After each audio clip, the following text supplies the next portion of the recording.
Alrighty, I'm Nathaniel Raridan. I'm going to go over Matlab. Specifically, I'll be talking about creating a step response to a transfer function and the root locus as well. So brief overview, just going to starting up Matlab, using a live script, create a transfer function, step plot, do the root locus, and then go over conclusion. So if you don't have it on your personal computer, you can go to MathWorks and download Matlab. It's free to anybody with a student email. If you haven't downloaded it on your computer, it actually makes it a lot easier for classes. I use it on mine all the time for FEA. Anybody that's in there, that class has probably used it a lot. So first you go into Matlab. I like to use LiveScript. It's easier to work with. You can write multiple lines of code, and it also will give you syntax errors before you run it, so that way you can try to make sure your code is actually written correctly. And it also allows you to put in images and text, so in that way you can show something that actually looks like, so it's not just code, so that way people can actually see a picture of what you're talking about. So when you export it to a PDF, it makes more sense. So these are a couple of the transfer function syntaxes.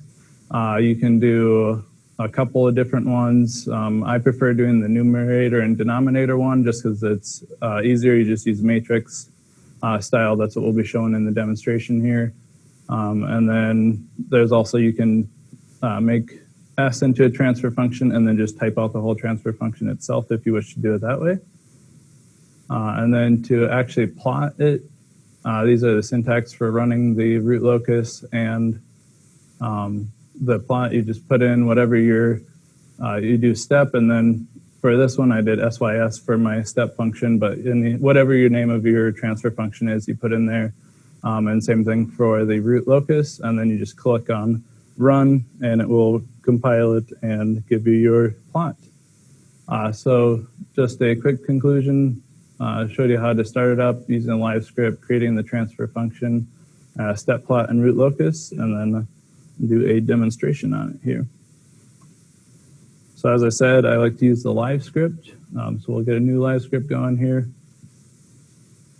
And I also like to have my input in line rather than off to the side. So we will do the numerator and the denominator. I'll just put in random numbers, but for those of you that have taken control systems, you know what a transfer function looks like and what numbers to put in there.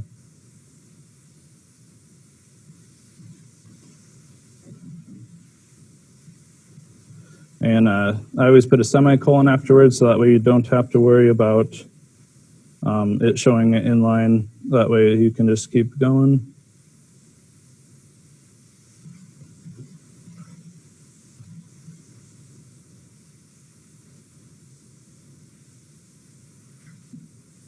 And then once you got your numerator and denominator set up, you can do your transfer function.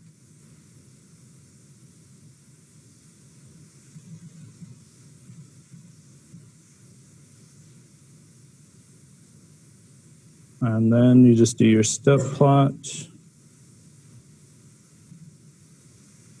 and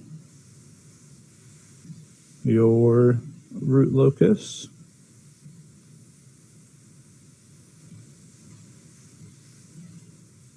And then also, this just makes it look prettier.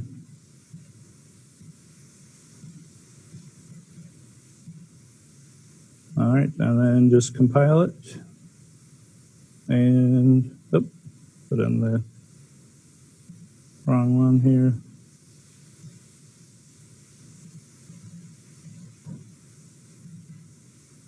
And so this is your step response. As you can tell, this is not a very stable system because it takes about 150 seconds to start getting closer. Essentially, this is it bouncing back and forth, trying to stabilize itself. So you can play with these numbers to get it more stable. And then when you look at your root locus, it doesn't cross the imaginary line, so technically it would be a stable system. As you can tell, it did eventually get stable, but it also doesn't touch the zero axis, so it doesn't it's not an extremely stable system. And so that's my presentation on a step response and a root locus within Matlab.